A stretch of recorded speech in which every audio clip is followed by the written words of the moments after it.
Siyabingelela kakhulu baba, siyabonga kakhulu ukuba nawe namhlanje emsakazweni Ukhozi. Asibingelele kakhulu kuyintokozo enkulu ukuhlanganyela la egameni lika Jesu. Ngiyathanda nje uqala ukubingelela abalaleli.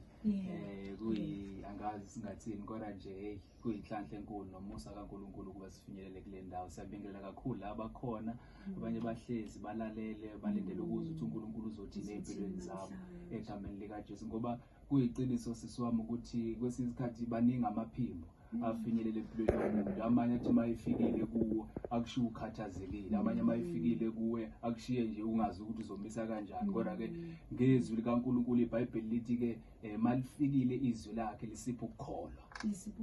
Yes. Hey baba, abantu bakaNkulunkulu banemithwalo bayithwele emahlombe njengoba sizokhuleka khona omhlabile ukuthi udade wabo unenkinga yebele liyavuvulala, usehambile udokotela kuloku kuthathwa izicubu kuthiwa kuyo-testwa kungatholakali lutho, kuphinde kuthathe izicubu uthi usezwe uyalimala, uthi uyabona ukuthi usezoza shona udade wabo kungakatholakali ukuthi yini inkinga ebeleni lakhe njengoba ligula. Uthi uyafisa ngabe sebethola nemali yokuya kuma-private, baningi. Omunye ukhala ngokuthula ekhayeni lakhe uthi akukho ukuthula, omunye ukhala ngokushona ngesihluku kwabantwana abancane emndenini thizeni, kubulawa umntwana kabuhlungu. Abanye bangenile badutshulwa ngaze abawu-6 emndenini, kuningi abashiye izihlobo zabo abangayitholi imisebenzi, zingenile iy'celo ziningi, kodwa sonke sizisa uNkulunkulu kubaphilise akhulule abantu bakhe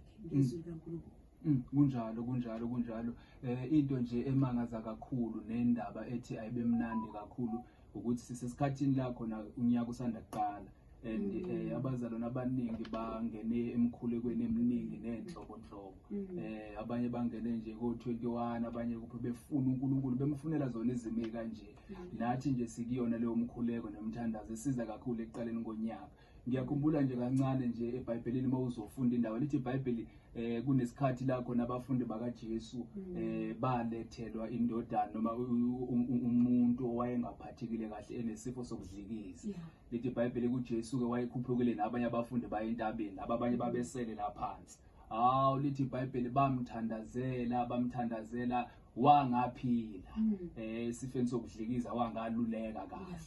Lithi ke iBhayibheli mawulifunda kwaze kwehla uJesu entabeni. Mayefika uJesu entabeni uthi hayi lolu hlobo lolu kuyenzeka ukuthi aliphumi ngaphandle kokuzila ukudla nokuthandaza. Manje kulesi sikhathi esikusona kusaqala nje unyaka sisesemthandazweni kakhulukazi nje wokuzila ukudla nokuthandaza. Kunezinto esizoyikhulekela njengazo nje lezi esizwile abalaleli beyiveza ukuthi lolu hlobo mhlawumbe selihlule izinto eziningi, lolu hlobo selihlule ngisho mhlawumbe abanye abantu babathandaza bake bahamba. Kodwa nje sizothi into esimngayo ukuthi ke uJesu unamandla kulesi sikhathi somthandazo. Sonke ibandla likaNkulunkulu lisestate la khona liphakeme kwelekezomoya, lisemandleni okuzomoya ngoba lisemkhulekweni. Manje uthi uJesu mayefika ukuthi hayi lolu hlobo lolu aliphumi ngaphandle kokuzila ukudla nokuthandaza. Ngamanye amazwi kulesi season esikuyona yokuzila ukudla nokuthandaza kunezinto abalalela abayishoyo naye umama lo webele naye zihlulile khona la khona la zame khona uwabona udokotela nabo bashenye into bathi hayi asazi senzeni. Kodwa ke uJesu uthi mayefika ezokhuluma nabafundi batshela ukuthi le ndaba izosuka kanjani, uthi hayi ukuzila ukudla nokuthandaza kuzoyiqeda. Manje sikuleyo ndawo la khona sizokhuleka sizilile ukudla nokuthandaza, sinesiqiniseko sokuthi wonke into umlaleli emhluphayo emakhaya uzosizakala kuyona. Ayikho into azobambeka kuyona ngoba sikhuleka egameni lika Jesu Christ inkosi. Yes. Izwi likaNkulunkulu namhlanje kafushane ebese siyathandaza. Yes. Ngiyacela nje egameni lika Jesu sivule emakhaya, singavula nje incwadi kaMateyu egameni lika Jesu kafushane chapter number 8. Egameni lika Jesu silivule nje silifunde kafushane lona nje lodwa esizolifunda sithandaze kulona egameni lika Jesu emakhaya. Uverse number 1 nje wakhona egameni lika Jesu Christ. Ngicela ukulifunda ngesizulu. Amen. Hallelujah. La lithi ke uJesu kafushane nje abalaleli ngibabeke esimeni. uJesu ke nakhona lana wayehla entabeni, haleluya. Mayehla entabeni egameni lika Jesu ufica le ndoda. Le ndoda lithi iBhayibheli kwakuyindoda eyayinesifo lesi ekuthiwa yi-leprosy ngesingisi, yes, isifo sochoko. Yes, lithi iBhayibheli ke mawuzosiqonda lesasifo sisiwami egameni lika Jesu, lithi iBhayibheli kwakuyisifo esithi masikubambile bantu bahlehle kuwabantu badede kuwe ngoba kwakuyisifo esasiyingozi sasithelelana kakhulu. Ngamanye amazwi wawuthi uma ubanjwe isona ngabe bikho umuntu osondela kuwe, kwakuhlehla kuwe ngisho abazali, kwakuhlehla kuwabangani bakho. eBhayibhelini kwesinye isikhathi laba babebanjwe into kanje bake babekwe ndawonye kuthiwa hayi ake niyohlala ndawonye ngoba nina le nkinga le. Wawungahlangani nabanye abantu ngenxa yokuthi ubanjwe yilento kanje.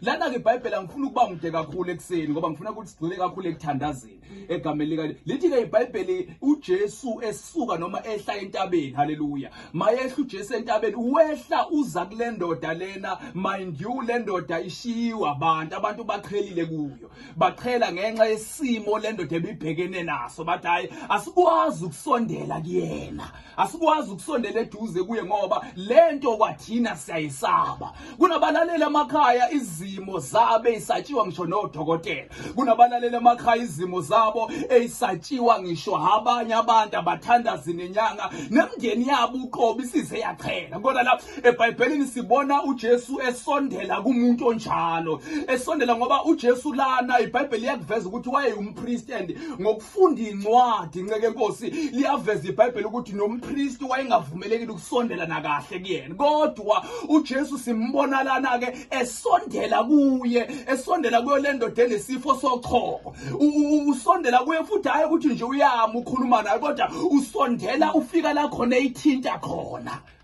Amen. Eyithinta khona. Namhlanje egameni lika Jesu kunezimo kunezimo abalaleli emakhaya esingeke sathintwa, kwabona sebesaba ukuyithinta abanamahloni ngaso. Kodwa nayo into esizoyisho noJesu esizothandaza kuphezulu ukuthi uJesu namhlanje uzosondela kulesi simo namahloni ngaso, uzosondela kule nkinga yakho osuhlekwe ngayo, uzosondela kule meko le wena osubona ukuthi hayi ayisekho into engenzeka ngayo, kule meko esiyenza ukuthi wahlukaniswa. Abanye lezinto zokhensa sebenze kuthiwa hayi wena nje linde umncwaba isekho into esizoyenza, awutshela abakini balungise nje ukuthi hayi eyakho indaba isekho. Kodwa ke iBhayibheli lisibonisa uJesu la yenza into emangazayo, esondela abantu behlehlile, esondela abantu bethe hayi aseke thina senza lutho, kodwa uJesu wasondela.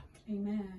Wathi uJesu mayisondela kuye wafika wambeka isandla wamthinta. Akukuyinto nje eyayingavumelekile kahle ukuthi umthintelane, kodwa uJesu wamthinta. Namhlanje sizothandaza la nceke Nkosi ekuthenini uJesu uzothinta abantu namhlanje abafile noma abantu abalimele ngendlela eziningi enhlizweni zabo. uJesu uzothinta abantu namhlanje abagulile iminyaka, kodwa uJesu isandla sakhe alithi iBhayibheli phela sifinyeziwe sona, haleluya, ukuba singahlenga futhi noma singasindisa. Ngifuna sithandaze namhlanje ekseni, sithandaze nawe mlaleli uhleze ekhaya uthula, wazi ukuthi uzokwenza njani, uzotshela abani ngale ndaba ngoba bonke abantu bayayibalekela.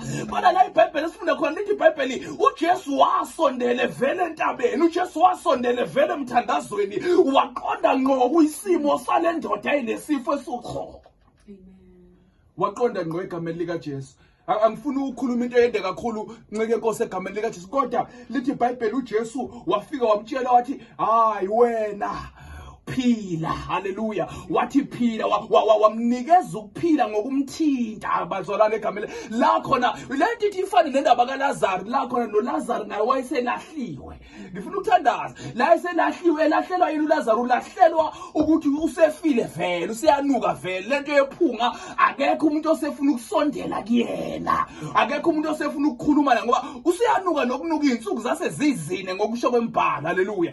Kodwa ke uJesu akanankinga yokukhuluma kuleso simo, uJesu akanankinga yokusondela futhi akhiphe izwi. Namhlanje ufuna sithandaze nje lapha egameni lika Jesu ukuthi uJesu nangu namhlanje wena uhleze ekhaya, wena ubona ngathi ayisekho indaba yakho, ubona ngathi isimo sakho siphelile, kodwa nangu uJesu athi hayi mina ngizothi kuwe phila, mina ngizothi kuwe khululeka, mina ngizothi kuwe hlanzeka. Lento yokuthi uJesu usondela la khona abantu engafuni ukusondela ikhombisa uthando uJesu analo ngomuntu, ngoba mawuthandiwe izulu akukho la khona izulu elingasondeli khona.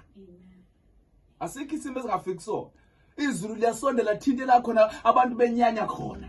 La udokotela begive up ekhona, la abathandazi bethi ayisekho into engenzo kodwa asondele uJesu akubeka isandla, asondele uJesu athinta inhliziyo, asondele uJesu athinta ukwahluleka enyameni, asondele uJesu athi hayi mina ngingathinta la ngoba uNkulunkulu onothando. Namhlanje uzobonisa uthando lwakho ukuthi uyasondela la khona abantu ababona ngathi indawo yamanyala noma indawo engalungile, kodwa asondela sifake isandla la kusaba khona abanye abantu. uJesu lo wesimkhonzayo ngifuna sithandaze nje kakhulu egameni likaJesu ngoba sizokhulekela ama prayer points senkonzweni yomthandazo nomkhuleko, ukuthi sithandaze ukuthi nangu uJesu elula isandla sakhe ethi isifo sokuchoko sesikubamba iminyaka, isifo sokuchoko sesikwenze kwawena wayibukela phansi wayibona njengento engelutho. Ngikhuluma nje mhlawumbe abanye banamaqhinga okuyilimaza okuyibulala ngenxa yalento ayibabambile, ngenxa lenkinga ababhekene nayo, kodwa nangu uJesu ezomemezela into ethi hayi usayibulala ungabe usayihenga egameni lika nginamandla okuphilisa kulento ekuhluphayo, nginamandla okukhulula kulento exalileyo. Amen. Wayevela entabeni, evela nje emthandazweni, evela nje emthandazweni. Ibandla likaNkulunkulu lisemthandazweni namhlanje, alikho emthandazweni for lona lodwa, kodwa lisemthandazweni umhlaba wonke ngoba yila khona uJesu alithume khona. Hawu ngiyacela egameni likaJesu kafushane sithandaze nje lapho.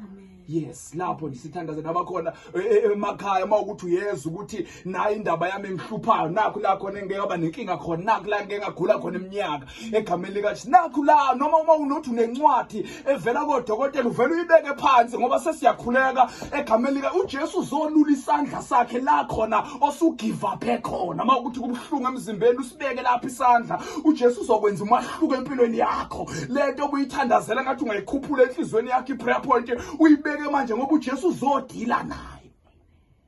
Funa nje standards egameni likaJesu, ngiyacela ikhali egameni likaJesu uma kungena sivele sisukume nje nayo ikhali sithandaze nje egameni likaJesu, sibathandaze lama prayer point siwazwile egameni likaJesu belokhu bewaphonsa nomunye akalitholanga ithuba ekhaya lokuthi alijikijele lakhe, kodwa uJesu ukhona ulizwile, uJesu ukhona eduze wakho ngoba iBhayibheli lithi ukhona yonke indawo.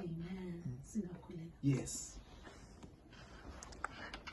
Baba siyathandaza egameni likaJesu. Thank you Jesus. uNkulunkulu onamandla, dwala laphakade nsule emfihlakalo ngegama likaJesu Kristu inkosi, ayikho into uNkulunkulu wethu eyahlula wena. Naba abalalele emakhaya egameni likaJesu basey'inkingeni, babe egameni likaJesu la khona uNkulunkulu wethu kuthiwa bekho abantu abayokhulula entweni enje, kuthiwa abanye abekho abantu abayogqashula esimeni esinje, abanye babo kuthiwa bekho abayophunyuka entweni ekanje, kodwa nangu uJesu evele emthandazweni, evele endaweni yomkhuleko, ehlele entabeni lithi iBhayibheli wehla walula isandla konochoko. Baba egameni likaJesu siyakhulekela nangiyalo yamlaleli, nangu loya mama, nangu loya siso khala ngebele, nangu loya mama kazenze njani, kodwa isandla sakho sisibona seluleka, sifinyelela kuloya mndeni, sisindisa loya mama naleya nsizwa naleya ntombi. Baba siyathandaza egameni likaJesu, sikhulekela iSouth Africa yonke, sikhulekela iningizimu yonke egameni likaJesu, imndeni ngemndeni, imphakathi ngemphakathi egameni likaJesu. Kuba yalula isandla sakho egameni likaJesu, silule sifinyelele emakhoneni la kuthiwa hayi kulela khona sekuhlala abafana sebehlulile endaweni, kulela khona sekuhlala abafana basatshwayo, kodwa yalula esakhe isandla sifinyelele Baba wethu ongcwele, sifinyelele sithintele yanhliziyo, sithintele yampilo ngegama likaJesu. Ngegama siyabonga Baba ukuthi kuyenzeka ukuthi namhlanje zonke izifo ngegama likaJesu Kristu simelana nazo ngoJesu ophakemeyo, siyayiyala siyayikhuza ngoJesu namandla egameni nasegazini likaJesu. Mahanta yalamonde role manda kapha yalamonde lelelele mondo khoshaya ulamana namokhosa, sikhulula amandla omlilo, sikhulula amandla omlilo sipholile egameni nasegazini likaJesu. Simemezela ukuphila ngegama likaJesu. Simemezela ukusukuma ngegama likaJesu. Simemezela ukuhlangana kwento ezihlukeneyo ngegama likaJesu. Simemezela impumelelo ngegama likaJesu. Uthe wena ezwini lakho namacebo amahle okuphumelelisa umuntu omdalileyo. Kule yamndeni baba wethu ongcwele simemezela ukuvuleka kweminyango eyavaleka. Simemezela ukugqashula nokukhululwa egameni likaJesu Kristu inkosi baba siyathandaza. Njengamanje bayakhululwa, njengamanje bayaphiliswa, njengamanje bayahlengwa, njengamanje egameni likaJesu kungena ama-offers amayalamaya avaleke emkhathini iminyaka. Kodwa namhlanje ngegama likaJesu Kristu kuyenzeka. Kuyenzeka egameni likaJesu. Kuyenzeka egameni likaJesu. Kuyenzeka ngegama likaJesu. Kuyenzeka in Jesus mighty name. Baba siyabonga ukuba sekwenzekile. Lithi izwi lakho wabe usubonga ukuthi baba ngiyabonga ukuthi wena ungizwa njalo. uLazaro wayeseyavuka baba wethu ongcwele egameni likaJesu. Sesiyabonga ukuthi wena usizwa njalo. Naloya usephilile. Ngokubonga nje ekseni sesiyabonga ukuthi wena usuzwile. Nalo usegqashulile enkingeni yakhe. Nalo usephumile egameni likaJesu Kristu inkosi. Amen. Amen. Sabonga kakhulu mfundisi Mazibuko. Uma nje mhlawumbe ungashiya la utholakala khona ngiyazi ngibheke inkonzweni lesikhathi manje abazalwane abadinga ukuhlanganyela nawo noma inkundleni zokuxhumana. Yes, egameni likaJesu inombolo esitholakala kuyona. Inombolo yami egameni likaJesu engiyisebenzisayo ithi 071 569 7224. Yes. Inkundleni zokuxhumana siyatholakala egameni likaJesu. Kune Facebook page esinayo egameni likaJesu kanye no-TikTok nje mawuthi nje Mxolisi Mazibuko uzosithola khona lapho. Siyabonga kakhulu baba uNkulunkulu akusise kuze kube ngokuzayo. Kunjalo siyabonga kakhulu abalali baphile emakhaya ngoJesu Kristu inkosi. Amen. Amen. Shumi neshagalolunye